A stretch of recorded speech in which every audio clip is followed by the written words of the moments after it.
What's SyncDog up to these days? A while ago, I was walking to the thrift store just to like grab a knick-knack, and I happened upon a very sordid scene involving a couple of beetles at the street corner. One pushed a second off the back of a third that it was clearly trying to have sex with, and then the second spent a good several minutes trying to pull the first back off wrestler style. It was very weird and very full of pathos.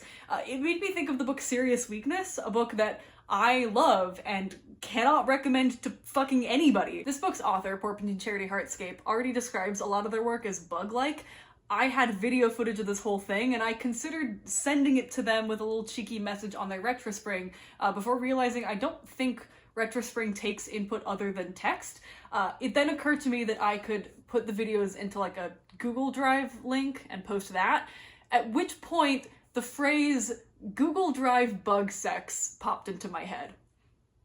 That's what this video is about. Why, pray tell, is Google Drive bug sex so fucking funny? My first hypothesis was that I've just picked this up from Tumblr and similar websites, which is obviously not the answer because it just raises the further question of why all those people find it funny. You'll find this sort of comedic sensibility all over Tumblr especially. You know it when you see it. This is my final fucking message to the bobsledding community. Where are mommy's nuclear launch codes? All barcodes are divine sigils from the unconscious machine god, and our goal is to understand the hypnocybernetic fuck space enough to download and kiss God with tongue.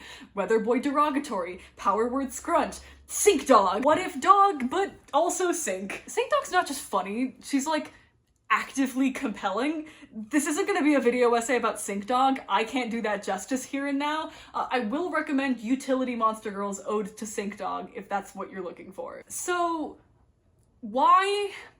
How?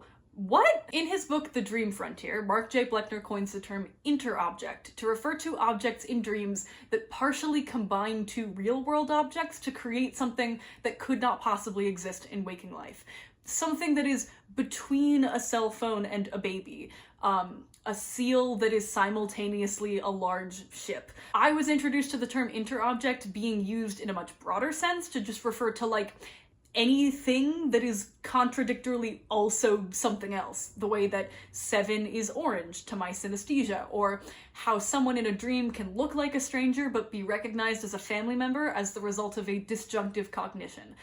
When I say interobject for the rest of this video, just assume that broadly I refer to all of that. There's a good amount to be said about the purpose of interobjects within the mind. Bleckner himself wrote that within dreams, they can symbolize a dilemma about the nature of something, and that they might serve as a means of testing which concepts are useful in waking life. But I'm an artist, and I'm most interested in the part where he talks about category transgression. Art isn't exactly waking life, so we're free to do more with the categories we're given. In dreams, myths, and art, we can be freed of these categories. It is not that they stop existing for us, but that they become transgressible. We can violate them without necessarily being considered mad. Folks, I maintain that all of these are, or at least imply, interobjects, and that creating interobjects can be intrinsically rewarding for much the same reasons that creating regular objects is rewarding. First off, okay, Sink Dog is obviously art. If you disagree with me, you're not gonna like my YouTube channel. It's also furry art. You maybe couldn't ask for a better place to transgress everyday categories. But this interobject style of humor, even when it's not clearly art, is decidedly online humor. Like, yeah, of course the sensibility based on detachment from waking reality is gonna flourish on the internet. Detachment from waking reality is kind of the internet's MO. You even see this sometimes in the subject material. There's a fascination here with the intersection between the divine, the physically intimate, and the machine. Angels can fuck cell towers and produce viable offspring.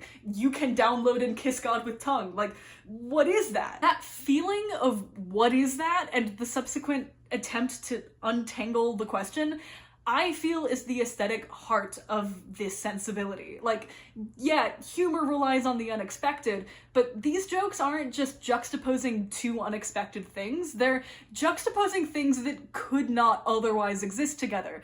This isn't your waiter asking you, is anything alright? It's your sugar daddy telling you that your magic amulet is seriously stressing him out. It's humor that creates new things through the juxtaposition of the old, and specifically creates impossible things.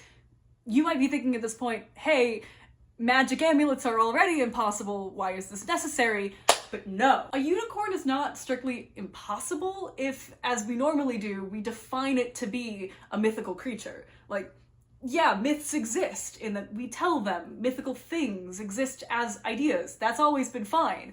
A unicorn sitting in your kitchen filing taxes is different. Not only because unicorns don't physically exist the last time I checked, but also, how did it get there?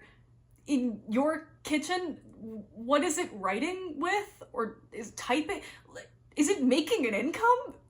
Doing what? Who hired the unicorn? How did that job interview go? Trying to untangle the implications is literally a process of world building. You're engaging in unbounded creation on the level of neural connections. It's not just funny, it's joyful. It's been said by others before me that this style of absurdism, both specifically the internet humor I've been referencing and the art movements it often draws upon or is compared to, is a reaction to a senseless world.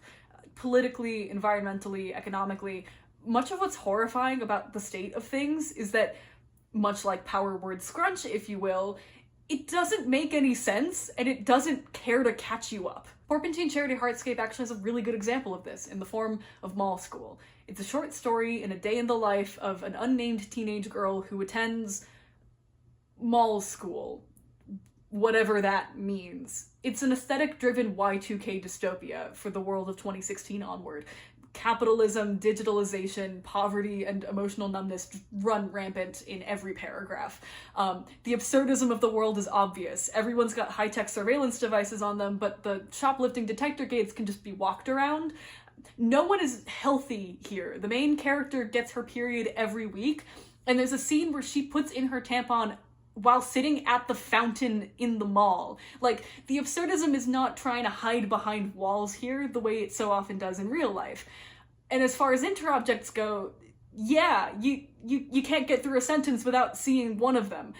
Skirt brains, neo-human pets, the combination Forever 21 Taco Bell, mall school, smart devices that are powered by your blood, shoplifting deterrents that squirt acid at you, apartments flooded with water that the adults dive into to get food. It's a dream sequence. I don't want to just tell you about neo-folk e-Dadaism and politics, though. That's been done before. You can find like half a dozen versions of it in Tumblr text post format alone if you go looking for it. I want to give you a bit of a different angle. To say X is a reaction to Y is so often wielded as a means of derision. If you've seen the way that TikTokers talk about trauma responses, you know exactly what I'm talking about. The heartfelt realization that some pattern of behavior or personality trait was formed in reaction to a childhood event or pattern is like the punchline 2/3 of the time. Don't quote me on that stat. I don't like this. It's just utterly lacking in compassion and curiosity, two things which I imagine to constantly be making out on the couch of my own mind, Interobjects. I'm gonna dare to suggest that the humor of Google Drive bug sex is not just a reaction to a senseless world, but at least potentially a response to it. Power word scrunch is, yeah, almost certainly just for the lulz, but I see in a lot of the expressions of the sensibility a creation of newer and better possibilities and a means of actualizing those possibilities in people's minds through the power of the unexpected and the joy of creation. If given the power to world build, you will eventually start to wonder what a better world would look like. Yeah, it's silly, but a world where angels fuck cell towers is a world with wonder integrated with the coldness of it.